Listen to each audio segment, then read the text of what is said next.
दोस्तों नमस्कार। मैं विजय कुमार अपने सभी दर्शकों को नमस्कार करते हुए दोस्तों बता दूं कि आज मैं देवरिया जनपद के पूर्व विधायक माननीय दीनानाथ कुशवाहा जी के से आज मेरी मुलाकात हुई है।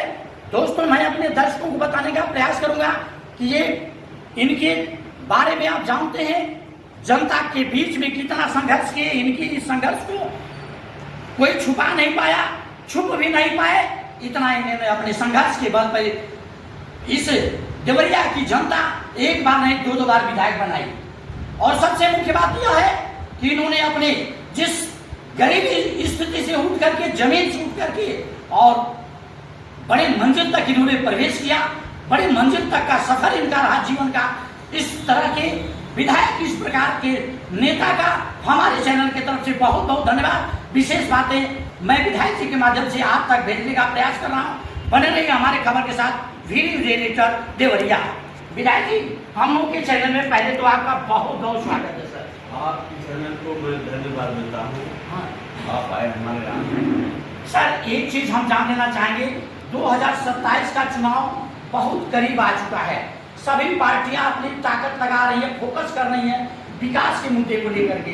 यदि 2027 की जनता आपको आशीर्वाद देने जा रही है सर, आपके पार्टी को आशीर्वाद देने जा रही है, मुख्य एजेंडा आप क्या लेके चल रहे हैं? देखिए, सबसे पहले मैं देवरिया जनपद की जनता को और पूरे देश की जनता को मैं धन्यवाद देता हूँ कि जनता महंगाई के मुद्दे पर जो है इस सरकार को घेरने जा रही है। संविधान पर और नौकरियों में जो लूट हुई है, अभी तो 11,415 जो नौकरियां हैं, अच्छे लेवल की नौकरियां हैं, वो सरकारी नौकरी को जो है, जो पिछड़ों दलितों का अधिकार था, उसको लूटने का काम जो है इस सरकार ने किया है और लूट करके दूसरे को देने का काम किया है। तो मैं इसकी बर्दाश्त करता हूँ। इसको लेकर के हम जनता के बीच में जाएंगे। 69,000 शिक्षक भर्ती है। जो पिछड़ा वर्ग आयोग को जो संवैधानिक मान्यता प्राप्त हो गई है, उसमें पिछड़े वर्ग को जो है 27 की जगह पर 3.27% दिया और शेड्यूल कास्ट को जो 21% आरक्षण मिला, उसमें से 5% घटा करके 16% उनको दिया जाए। और पूरा जो है 69,000 शिक्षक भर्ती में 18,000 शिक्षकों को जो बैकवर्ड और अनुसूचित जाति के थे वो दूसरे को दे दिया जो है। इसको भी लेकर के हम जनता के बीच में जाएंगे, उजागर करेंगे कि ये सरकार कितना लूट की है दूसरे वर्ग के साथ। अब रिटर्न एंट्री एक शब्द है। रिटर्न का मतलब होता है सब कुछ, एंट्री का मतलब होता है प्रवेश। रिटर्न एंट्री के माध्यम से IAS की जो सबसे कठिन परीक्षा होती है देश की, उसमें भी जो है ये ओम प्रकाश बिरला जो संसद के वो अध्यक्ष हैं, उनकी बेटी अंजलि बिरला को बिना प्रिलिमिनरी एग्जामिनेशन दिए, बिना जो है मुख्य परीक्षा दिए, बिना इंटरव्यू परीक्षा दिए उसको IAS बना दिया गया। एक कितना बड़ा। और ऐसे वो अंजलि बिरला की तरफ से ऐसे 31 IAS जो हैं, जो ज्वाइंट सेक्रेटरी और डायरेक्टर बना दिए गए। कलेक्टर साहब जब 20 साल की नौकरी कर लेंगे तब उस पद पर जाएंगे, तो उस पद पर पहुंचाने का काम जो है तत्काल में जो है महीना 2 महीना के अंदर जो है ये इस सरकार ने कर दिया। अब इसको झटका कहाँ से लगा? इसको झटका तब लगा कि हम गलत कर रहे हैं और 240 ही पर रुक गई। और बिहार में नीतीश बाबू को और चंद्रबाबू नायडू का जब दबाव पड़ा कि इस तरह के असंवैधानिक काम किए रहे हैं, तो इसने अपने आदेश को वापस ले लिया। और अब जो है इस तरह की हरकत तो बंद हुई है, लेकिन कम से कम 32 लोगों को तो इसने सीधे बना ही दिया। हमारे देश में सर ये लूट हो रही है, संवैधानिक लूट हो रही है। हमारे देश में नौजवानों को काकरोच शब्द से संबोधित किया जा रहा है। तो इस विषय में आप क्या कहना चाहेंगे? क्योंकि हमारे नौजवान इस देश के भविष्य हैं। नौजवान इस देश के भविष्य है। इस देश का भविष्य जो है नौजवानों के ऊपर निर्भर करता है। और अगर जज ने काकरोच शब्द किया तो उसकी पूरे प्रदेश में, देश में जो है उसकी भर्त्सना हुई, लोगों ने आलोचना की और काकरोच जनता पार्टी भी बन गई है। नौजवान उसमें इकट्ठे हो गए हैं और पूरे देश में जो है अभी कल तक की खबर है कि 3 करोड़ नौजवान इस सरकार के विरुद्ध में खड़े हो गए हैं और इस सरकार को हटाने के लिए जो भी उनको कुर्बानी करनी पड़ेगी वो तैयार है इस बात के लिए। इसलिए इस तरह की भर्तस्ता जो है, जो संवैधानिक पदों पर बैठा है, जो लोकतंत्र का रक्षा है, जो संविधान की समीक्षा करने वाला व्यक्ति जो है इस तरह की भाषा बोल रहा है, तो ये एक तरह से अघोषित इमरजेंसी है। जी आपकी सरकार बनती है 2027 में, तो इन नौजवानों के लिए आप क्या करेंगे? हमारी सरकार तो नौजवानों से जो वादा की है उसको पूरा करने का काम किया है और किसी तरह की लूट नहीं होने देंगे। नौकरी देंगे सर? बिल्कुल देंगे। हमारे सरकार के एजेंडा में है कि ये संविदा क्या है और ये आउटसोर्सिंग क्या है। जिसको नौकरी मिलेगी उसको पक्की नौकरी मिलेगी जो है, और इसमें हमारे नेता अखिलेश यादव जी काम भी कर रहे हैं और उम्मीद है कि आने वाले दिनों में 2027 में उनकी सरकार बनने जा रही है। कोई रोक नहीं सकता है। जनता तैयार है उनको सरकार बनाने के लिए। उनकी जनता चाहती है, क्योंकि अपने पिछले 5 साल में 2012 से 2017 जो है स्वर्ण युग था। उत्तर प्रदेश तरक्की और समृद्धि के रास्ते पर आगे बढ़ा और अखिलेश यादव जी ने जो काम किया उसी को जो है ये भारतीय जनता पार्टी ने भुनाने का काम किया।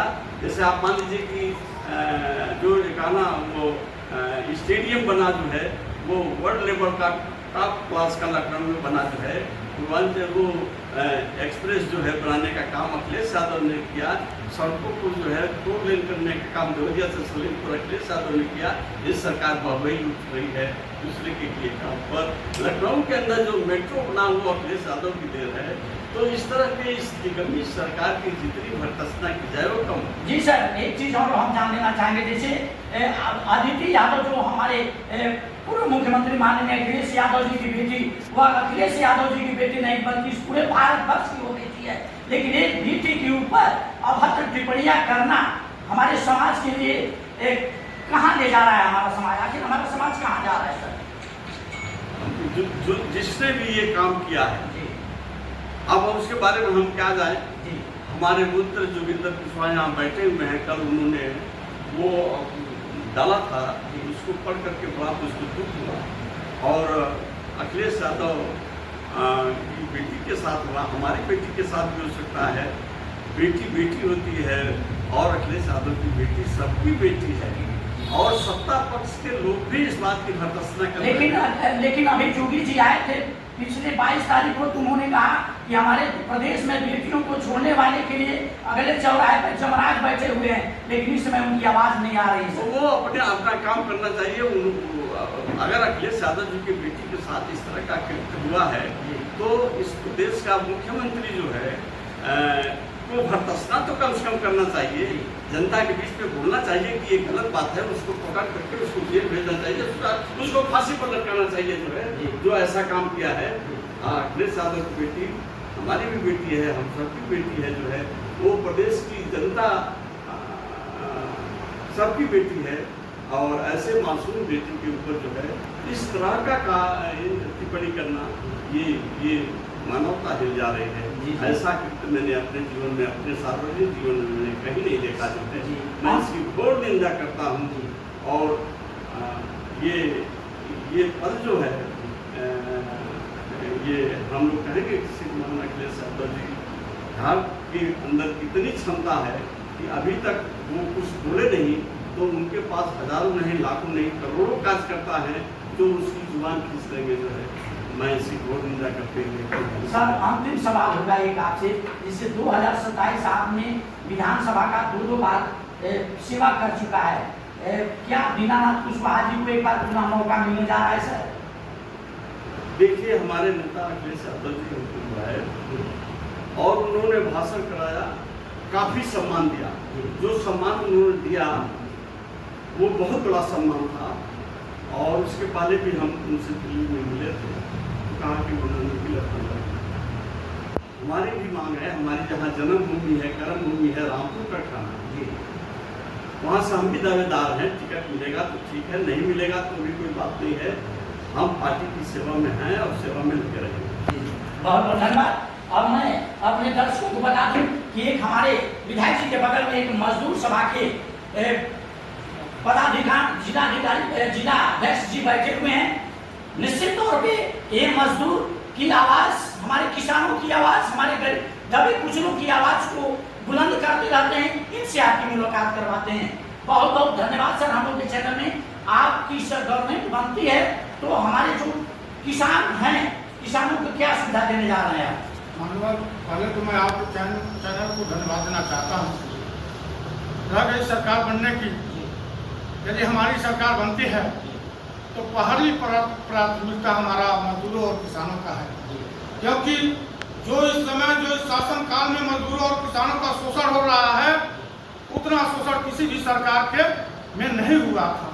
जो आज दुर्दशाएं हो रही हैं मजदूरों की, दलितों की, पिछड़ों की, सारे लोगों की जो दुर्दशाएं पूरे हिंदुस्तान में हो रहे हैं, ये किसी के सरकार में नहीं हुआ था। आज इनके सरकार में न बहू सुरक्षित है, न बेटियां सुरक्षित है, न देश सुरक्षित है, न प्रदेश सुरक्षित है, न थाना सुरक्षित है, न जेल सुरक्षित है। इनके राज में कोई सुरक्षित नहीं है। और राम राज की बात करते हैं, जहां हमारी बेटियों के साथ बलात्कार हो रहा है, जिन बहुओं के साथ बलात्कार हो रहा है, अब कह रहे हो कि राम राज है। ये राम राज है कि काम राज है? मानव, ये सरकार न हिंदू की है, न मुसलमान की है, न सिख और ईसाई की है। ये सरकार देश की कसाईयों की है, देश की कसाईयों की है। बहुत बहुत धन्यवाद। अब एक हमारे सज्जन और बगल में बैठे हुए ये हमारे विधायक जी के समर्थक लोग हैं, सहयोगी हैं। इनका भी विचार हम उनके नाक के नीचे हमारे जो बुलडोजर सरकार चला रहे हैं, माननीय मुख्यमंत्री महोदय गेरुआ वस्त्र धारण करके, बहुत अच्छे मुख्यमंत्री हैं।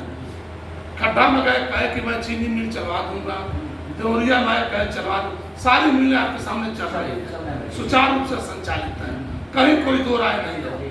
सारे किसानों का गन्ना भुगतान हो गया, सब लोग खुशहाल है। इससे बढ़िया क्या चाहिए? 400 रुपये की, 422 रुपये की गैस सिलेंडर थी। उसमें स्मृति ईरानी जो इनकी शिक्षा मंत्री हुआ करती थी, वो चक्री चौराहों पर लेकर खड़ा हो गई गैस सिलेंडर सर पर नाचती थी। आज पता नहीं कहाँ हमारी बहन गायब हो गई है। आज 1060 रुपये का मिल रहा है। श्रीमान जी, सस्ता हो गया है, कोई बात नहीं है। घर घर में चूल्हा जल रहा है, उसके ऊपर भी लाठियाँ बरसी हैं हमारी बहनों बेटियों के ऊपर, हमारे नौजवानों के ऊपर। हम खुदे भुक्तभोगी हैं उसके। अच्छा, हम खुदे भुक्तभोगी हैं। आपके ऊपर भी गिरा है? जी सर, हम गए, उसके बाद दिव्या मित्तल जी थी, उनके पास कंप्लेन लेकर गए। कंप्लेन वहाँ गया, तब वो बुला कर हमको गैस दिया।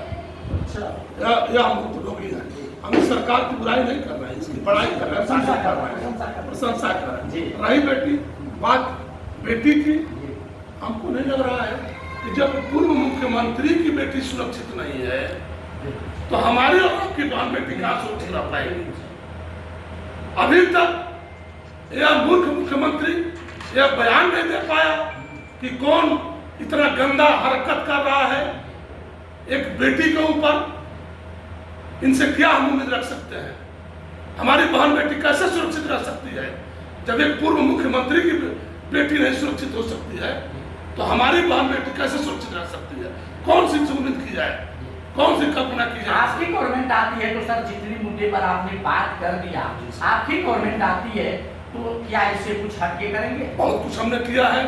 हमने मेरिट के आधार पर हमारे मुख्यमंत्री ने हमारे नौजवानों को, हमारी बेटियों को, हमारी बहनों को नौकरी दिया। मेरी भी बेटी उसमें है, उत्तर प्रदेश पुलिस है, मेरा एक दामाद है उसमें है। मैंने देखा है सहायक जो शिक्षा मित्र हुआ करते थे, माननीय हमारे मुख्यमंत्री ने, जो वर्तमान में मुख्यमंत्री थे उस समय, माननीय अखिलेश यादव जी ने सहायक अध्यापक बनाकर 10 साल से 30 साल किया। इसलिए आया तो घटा कर पुलिस पर खड़ा कर दिया। सारे जितने विभिन्न विद्यालय थे उस पर सबको 5,000 मान दिया देने, इसमें सबको खत्म कर दिया। अब क्या चाहते हैं? केंद्र में सरकार थी नहीं, राज्य में थी, जितना बन पड़ा उसने किया। फिर आएंगे हम तो कोशिश है हमारी कि इनसे हटकर करना पड़ेगा और किया जाएगा। जाको पाँव न फटे पे आई, उका जाने पीर पर आई। जिसका बाल बच्चा नहीं है उसके दूसरे के बाल बच्चे का दर्द क्या जानेगा। निश्चित तौर पे हम लोगों के चैनल को यहाँ तक कि सपा प्रमुख के कार्यालय तक भी हमारी खबर जाती है, तो एक आपका परिचय हो जाना चाहिए सर। मैं जोगेंद्र कुशवाहा, मैं विधायक का निजी सचिव रहा हूँ विधायक काल में, इनके साथ अब भी रहता हूँ और मेरा नाम जोगेंद्र कुशवाहा है। मैं सामाजिक कार्यकर्ता हूँ, समाजवादी पार्टी का कार्यकर्ता हूँ, मेरा परिचय है सर। जी जी, बहुत बहुत धन्यवाद। मैं अपने दर्शकों को बता दूं, कहीं न कहीं ये समाजवादी पार्टी के माननीय पूर्व विधायक दीनानाथ कुशवाहा जी के पास हम लोग बैठे हुए हैं। इनके पास इतने लोग बैठे हुए, तमाम लोग दर्जनों के लोग बैठे हुए हैं, लेकिन कहीं न कहीं समाजवादी विचारधारा के जो लोग हैं उनके मन में बहुत बड़ी पीड़ा है। और सबसे बड़ी पीड़ा तो यह है, इन लोगों का कहना है कि यदि हमारे मुख्यमंत्री के बेटी सुरक्षित नहीं है तो हम हमारे जैसे गरीब आदमी की बेटी की सुरक्षा की कैसे हम गारंटी ले सकते हैं। मुख्यमंत्री वर्तमान कैसे गारंटी ले सकते हैं, भाजपा कैसे गारंटी ले सकती है।